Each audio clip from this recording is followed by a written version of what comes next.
Welcome back to Insights. Tomorrow, November 6th, we have a midterm election on our hands, and I want to encourage you to vote.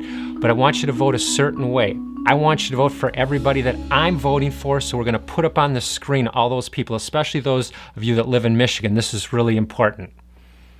Just kidding. I'm not going to do that. I trust you to pick the candidates that will bring our country forward.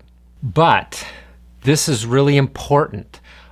Proverbs 29 verse 2 says that when you have wicked people in power, the people groan. So this is what we'd say, instead of wicked people, we would say corrupt politicians, people who are in it for themselves, people that have an agenda that is not readily publicized through their stump speeches and so forth. These are the kind of people that in the end will make us groan. But Proverbs 29:2 also says, actually says first, that when the righteous are prospering or in authority or in power, when this is happening to the righteous, the people rejoice. And so I'm looking at this election as an opportunity for much more rejoicing.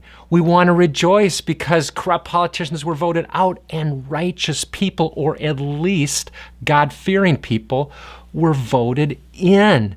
And that's going to be healthy for everybody. I want to encourage you to vote and get the people around you, inspire them to vote as well. Now, it's been said that politicians are concerned about the next election, but statesmen are concerned about the next generation. And that's what we want to be discerning here as we get ready to cast our votes.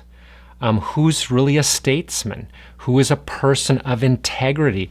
Who doesn't just do the easiest thing, like promising the people more and more and more, and essentially driving our government into more and more debt, but who actually will make the hard decisions, just like a good parent would not give their young children anything and everything, but be careful and prudent about how we move forward. This is the kind of politician or statesman that we need in terms of somebody that is concerned about the next generation. So let's vote, but let's also pray. 1 Timothy chapter 2, verses 1 through 4 talk about the importance of believers, us, praying for kings or presidents, and then it says, and all those in authority. So every level of government, local government, state government, federal government, that we would be in prayer for these people and in prayer for this election. Let's pray that the truth will go forth from our polling districts and pray against voter fraud.